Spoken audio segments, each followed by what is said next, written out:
guys, welcome back to my channel. My name is Peyton if you're new here, and if you are returning, welcome back. So today's video was a highly requested one over on Instagram, and I will put my handle right here. If you all don't follow me there yet, definitely go check it out.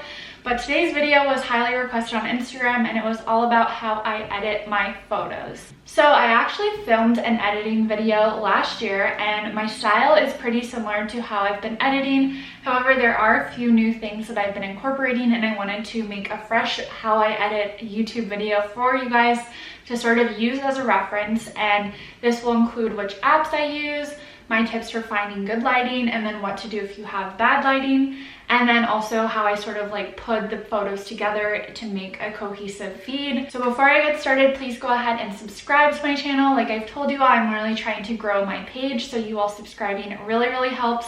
Please give this video a thumbs up, and let's get started. So to get started, I have my phone here, and I'm going to be screen recording what I do on my phone, and I'm going to put that screen recording right here for you guys to see every single step. So everything that I'm doing on my phone, you all will see here to make it extra easy. So I'm gonna go ahead and start the screen recording. And what I'm going to do is show you guys two different photos and how I edit those photos. So the first one will be a photo that was taken in really good lighting and just showing you how easy it is to edit if you actually have good lighting. And then the second photo will be how I edit if I have a photo in bad lighting, just to show you sort of the things that you can play around with and the tricks you can do to make a photo that probably isn't the best lighting look like it was done really well. So to go ahead and get started, we're going to start, like I said, with the good lighting one. So as you guys can see here, I have this photo. This was actually taken at a metro stop in the city. And you can see here, these have great lighting. Like this is unedited, totally unedited. This is how the photos looked. And so what I'm going to do is take the one that I actually posted, which is right here, and I'm going to immediately go into Lightroom. So Lightroom is one of my favorite apps. It's probably the #1 most used app I have, and it really is all about fixing the lighting in your photos. So I'm gonna go over to Lightroom and open up that photo. So I have it right here. You guys can see here, this is a totally unedited version. If I hold down the screen, nothing changes, so that's how you know it's not edited yet. So what I'm going to do, and this is always my first step when I'm going into Lightroom, and that is clicking the auto button. So as you can see here, that auto button is right down in the middle, and all that did was automatically change certain settings in your photo that the app has sort of been designed to notice. So if I hold it down, you guys can see it sort of brightened up the background of the photo. So you can sort of see the metro escalators a bit better. You can see that green design in the back a bit better. And it also just sort of brightened my face. So it made it a little bit warmer toned.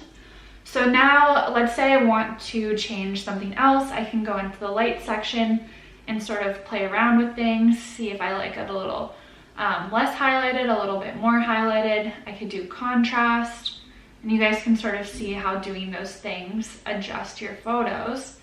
So I'm gonna put highlights back down to nothing. If I wanted more contrast, I could bring that up. And then exposure as well. Wow, that is making it so bright. However, I will say with this photo, I personally really liked how it edited it with just auto press, because this was a photo shot in great lighting, so Lightroom really has barely anything that it has to change. But let's say I do want to bring up the shadows in the back a bit and sort of lighten that area, you can do that. If I wanted to make it a little bit moodier back there, I can bring it down. My favorite two buttons are the exposure button, because I love a bright photo, and then shadows, because as you guys can see, it really does give sort of a natural lightness to your photo as well. So that is all of the lighting changes I'm going to do. Like I said, I really liked how auto did it. So when I was personally editing this, I clicked auto and then I saved that photo immediately. So I'm going to export it to my camera roll. And then as you guys can see in this photo, there's some horrible, gross stuff on the ground back here. A lot of people would not care about that, but that is something to me that sort of make or breaks a photo, as if it looks dirty all around you. So in this case, what I'm going to do is switch over to the Retouch app, and this is one of my favorite apps. I'm going to just pop open the photo, and how I'm going to use the Retouch app is going to be to retouch these gross spots in the background. So all I like to do is press quick repair, And then I just sort of rub my finger over all of the gross spots. And like I said, this doesn't bother everyone, but to me this is an important step because it looks so nasty in the back. I'm like, why did so many people throw their gum on the ground? But I'm just going to sort of zap those spots away from here. It doesn't have to be perfect. I feel like if it looks perfect, it's not great. Look, you guys see this line got a little crooked. I'm gonna undo it and just do it again. I don't want anything to look as if it was edited, even though obviously I'm telling you that I did edit this. So there's one more spot here I would probably remove. All right, you see that already looks cleaner. Let's say I want to also be picky and remove that, or if I want to remove any of these lights on the ceiling. It's totally up to you. I would say what I'm doing right now I would not normally do. I don't think I did this in the photo I posted, but I just want to give you guys a sense of all of the little edits you can do if you want to. So wow, this photo already looks so much cleaner. I'm going to get out of here. All right. So I'm going to close out of here, and that is the last step that I'm going to do on this photo because like I said, it was shot in such great lighting. All I needed to really do was press the auto button on the Lightroom app, and then I like to remove the gross dirt on the bottom using the Retouch app. So I would just save this to my phone and then post that. So now I want to show you how it looks with a photo that actually was shot in awful lighting or lighting that was less than ideal. So I'm going to pop back over to the photos, and here's this photo. So you guys probably saw if you came over from Instagram, I posted these photos, or I posted this one specifically, and it's not horrible lighting, it's just definitely not good. I would say that I probably shot a little bit later than I would have liked to. It says I shot at 7:22 p.m. and I didn't love how these turned out, but they were fine enough that I could sort of work with it and edit it. I will say, and let me back up for a minute and say the difference between these photos is this photo, I shot it right immediately in the shadow. So the sun was beaming down right in front of where I was standing, and I was stood back like one step into the shadow. So I was getting that nice reflection off the ground, bouncing towards my face, but I was shaded so the sun wasn't directly on me. And that is the key to great lighting. So then if you go back to here, I'm assuming either the sun was hidden or it was already setting too far down where there was no natural lighting really falling onto me, or you could also see that I was a bit too far into the shadow. So back here is much more sunny and where I'm standing is pretty shadowed. So it was just a little darker than what I typically like when I'm taking photos, but that's okay because we can fix it. So I'm going to do this photo, which is the one that I edited. I'm going to pop over into the Lightroom app. I'm going to just press the auto button because like I said, that's always my favorite first step. I feel like it always does a really nice job. So this already looks better to me. You guys can see it sort of brought a little blueness back to the sky. It took away some of the harsh white light that was sort of going over my body and taking away some of the natural color. And then also gave the green and yellow in the grass a bit of life again by making it a bit more vibrant, I would say. So now what I'm going to do, because I still don't love this photo, it's better than it was, but I don't love it, is I'm going to go into the Lightroom app. I'm just going to sort of play around. Contrast sort of gives it a little bit more love. Like I said, I like to do shadows, so I'm going to play around with that, see if making it darker looks a little bit better. I kind of liked how it was. So I typically will just sort of do any range of these different options here until I get a photo that I like. One thing I do like to do when I don't have great lighting is add a little bit of warmness back into the photo, because you guys can see this photo is very cool toned other than the grass. So I'm just going to add a little bit of a warmer tone to it. And you guys can see here, my skin is getting a little bit more orange tanned looking than it was over here. It's sort of giving some life to the plants as well. So if I kept going, wow, it looks like it's like a very sunny day. It's starting to get almost green, which I don't love. So I'm going to go back down a bit, maybe a little bit lower. And you can already see when I tap it to see the before and after, it added so much nice warmth and it just looks like natural sunshine there. And I can play around with this so I can make the photo more vibrant, so you guys can see the all the colors are getting so much stronger. That is like way too intense for me, so I'm gonna bring that back down. But I do like it a little bit vibrant. And then same with saturation. Oh my gosh, that is not okay. I'm gonna bring that one all the way back to 0. So again, I'm tapping on the before and after just by doing the changes with the lighting, and then also making it a little bit warmer toned. Instead of a cool toned photo, I was able to bring some life into this. So what I'm going to do is save this to my camera roll. And then photos like this, and sometimes I'll do this on photos also with good lighting, but I like to add a little bit of grain to them. So the way I do that is I go into VSCO. VSCO is VSCO, and I think I just air spelled that incorrectly, but VSCO, VSCO. And what I will do is I will go over to the grain button, and I'll just zoom in so you guys can see the grain show up. So on my skin, you guys can see it's adding grain. If I go all the way up, it looks so beyond fake. But what I like to do is go maybe like a 2. I started to play around with it. Usually 1 to 3 is sort of my sweet spot, but I added a little grain. It sort of just made my skin look a little bit smoother. It's a really natural way to sort of like add a retouched look without retouching any of your body. And then something else that I didn't mention on the first one, but let's say I want to make sure this is going to work when I post it to Instagram. So to adjust the size, you need a 4x5 when you're posting. So I made it 4x5, and you see it kind of cut out some of the sky. If I want more sky, I'll bring it here, but typically I like when my head in photos is in that middle section, so the middle quadrant. So there's head space, which is really important, and then there's space below you. So you're not too low or too high in the frame, you're sort of in that sweet spot. And then let's say I wanted to bring it in even more, I can sort of bring that 4x5 ratio in, and that's how the photo looks. However, I'm a huge fan of lots of headspace, so I'm just gonna go back to that larger size and keep it like this. So that's everything that I would do for this photo. Like you guys saw, the before was super dull, it was dark, it was cool toned, and now it's warm toned, and my skin looks like it has like a nice glow to it, and I brought some life sort of back into the photo.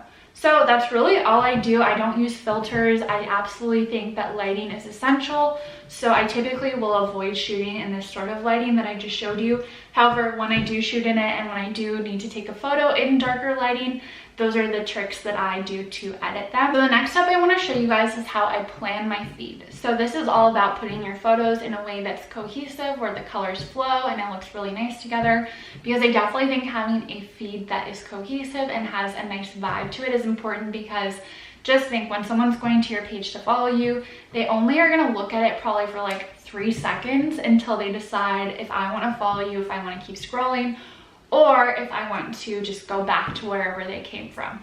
So you really want to make sure that your feed is immediately visually appealing, because then that sort of like sucks people in and they're like, oh, this is a vibe, I'm gonna follow them, or like, I like the energy they have, I like the colors, whatever it is. But you want to make sure that first impression people are getting is really, really strong. So that's why I've tried a lot harder than I used to of having a cohesive feed. Like I said at the start, this is definitely a work in progress for me. I always feel like I spend so much time trying to figure this out. It's definitely something that I sort of think about now when I'm choosing what I'm going to wear, when I'm choosing what sort of filler photos that I need. I think about what colors I have, and I'll try to either stick with neutrals or stick with 1 shade or 2 shades and sort of tie them together. So as you guys can see here, this is my feed of how it currently looks when I'm filming this video. And the app that I'm in right now is called Unum, U-N-U-M, so Unum app. And I love this app. I've been using it for quite some time. I actually just bought the subscription to it. However, there is a free version. I personally bought the subscription because I was starting to have so many photos that I was putting into the app that I just needed way more space than I was given automatically. So I thought it was a good investment, but like I said, you definitely can have the free version. I used it for several years at this point on the free version, and I just gave in to buying the paid one. But anyway, this is my feed right now. So you guys can see here, the colors that you're probably seeing are green, blue, gray, tan sort of colors. So everything sort of like flows together. I really like how the feed is right now. It definitely was the vibe I was going for when I was packing for my trip to go to Florida. So you guys can see here, I packed green pieces, I packed lots of white pieces, and sort of like neutral accessories to sort of blend in.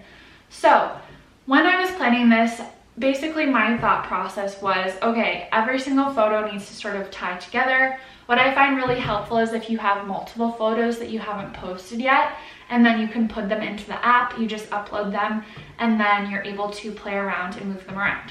So I'm gonna give you guys a little preview of some content that I haven't posted yet, and that is up here. So I have lots of photos. If I scroll up, you guys can see how many photos I haven't posted. So anyway, you guys can see I've sort of started playing with what my feed will look like after this current round. So you can see I have this photo right here, and I'm just gonna move them so you guys can see sort of how it works. You can move everything around. So I have this photo that I'm planning to post today, and the reason I like it and where it is because it has a green color in it. So you can see my hat is green. It goes with the green in my shirt that I've already posted down here. So you can see there's green here. And then I also have green in this hat. And then you can see there's also just green in general in the outfits that I'm wearing and the settings that I've posed in, there's green. So I like this photo because it has green in it, but it's also still more neutral leaning. So it's really helpful because I'm able to sort of blend it in with my feed nicely. And then the next photo after that, I want to make sure that it has a different background to it. So you guys can see here, if we start down here, this has a blue background. This one is a more like tan, darker background. And then this photo again is a blue background. So if you keep looking at my photos, they sort of alternate, like this has a darker background, this one's a bit lighter, and then this one is darker again. So that's sort of how I look at things. Even here, you guys can see it has a little darker background, all white background, and then this one isn't necessarily darker, but it has similar shades to this first photo over here. So I like to look at things in threes because I feel like it helps make things nice and cohesive. So anyway, the feed that I have here is definitely not complete, so don't judge it. But what I do is I upload the photos that I definitely know I want to post. I want to post this, I want to post this, and I want to post this one up here, over here. So from there, what I'm going to do is sort of play around with what order I want them in. So I just will move them all around. And because I have the hat here and a light background, I want to have the hat here or something of similar shade and a different color background on this side. And then the reason I like this photo right here, this bathing suit one, is because it's a different color background, but it still has the green in it. And I feel like the yellow also complements other parts of my feed and other backgrounds here. So what I'll do is I'll look at this as a whole and decide, okay, do I like those colors together? Yes or no? Is it alternating? Yes or no? And then from there, I'll be like, okay, great, I love that row. Then I'll move on to the next row. I do not like how this row looks at all. It feels way too neutral for me. It feels super boring. Feels like if someone saw this, they'd be like, what is that photo over here? It's actually the pool chairs, but I feel like no one would understand that. So I'm gonna need to play around with this, and the way I do that is I have so many filler photos. You guys can see here, I have a ton of photos I've never posted. I have them of my shoes, of outfits, I have them of books, coffee, Topo Chico, like you name it. So basically what I'll do is I'll start moving these photos around and I'll bring it into parts of the feed that I need to fill in. So what I like to do, and you guys can sort of see this, is that I'll have a filler photo of me, filler photo of me, filler photo of me, and I rotate back and forth. Some people do a nicer mix of that where they're not doing every other, but I've just found that's the easiest way to keep a nice cohesive feed is to rotate every other. And I've been doing it for several months at this point and I don't anticipate changing. So anyway, you guys see here, I brought this photo over. So this is the photo I brought over. The reason it's a no for me is because I already posted this one here with the sunglasses. So I absolutely cannot post this one here with the sunglasses as well. You want to make sure that you're changing up your fillers or else it's going to look like you just repeated the same photo over and over. So something I'm thinking about is because there's blue on this side in the background and I like this filler, I liked how it looked in that row, is that I'm gonna see if I have a filler that also has blue or some sort of like shade similar to that I also could move. So I have this photo. That one I don't mind, I like it. I do feel like it's a little bit busy with the trees in this photo and in this photo next to each other, but it's a good option, so I'm keeping that in mind. I also have this photo. Let's see how that looks. I like it. It almost might be too matchy-matchy, but that's just to show you my process. So I'll sort of play around with the fillers, see what I like and see what I don't like, and just keep moving things around and around and around. I probably wouldn't post this one because I have another body detail shot right here, so this one is just too close. Perhaps if it was in the row above, it would make more sense, but that's just to give you guys a little insight into my thought process when I'm doing this. So anyway, what I'm gonna do after this is keep playing around, see how I like the combination of these together, and then I'll sort of have my feed planned for this entire week. And then next weekend when I get more photos, I'll do the exact same thing over and over again. So it's just a whole process, but it's really helpful for me when I take the time to plan it out, because then during the week, I don't even have to think about it. I already know exactly which photo that I'm going to be posting next because I have it pre-planned in this app, which is a really useful tool to have. So anyway, that is the whole process. I'm going to go ahead and stop the screen recording now and just sort of wrap this up. So as you guys saw at the start of this video, I showed you how I edit my photos, for one in good lighting and then one for bad lighting. Again, I do very minimal edit. I don't use any filters ever. I think the key is absolutely finding that good lighting. So just sort of play around, even if you hold your phone in front of you as you're sort of trying to figure out where you want someone to take your pictures. Just play around with it, find the best lighting, and that will make the editing process so much easier. And then I also hope showing you guys how I plan my feed is helpful as well. So if you guys have any questions or additional video requests in this series that I'm going to be doing, please feel free to comment them down below. Feel free to DM me on Instagram, and I'm happy to make a video on that one next. I'm planning to do another video where I show you guys how I shoot content, so how I shoot with other people and then how I shoot by myself, and that will include some posing tips because that was another request you guys had. So I hope you guys found this video helpful. Reminder, please subscribe if you haven't already. Give this video a thumbs up, and I will see you next time. Bye.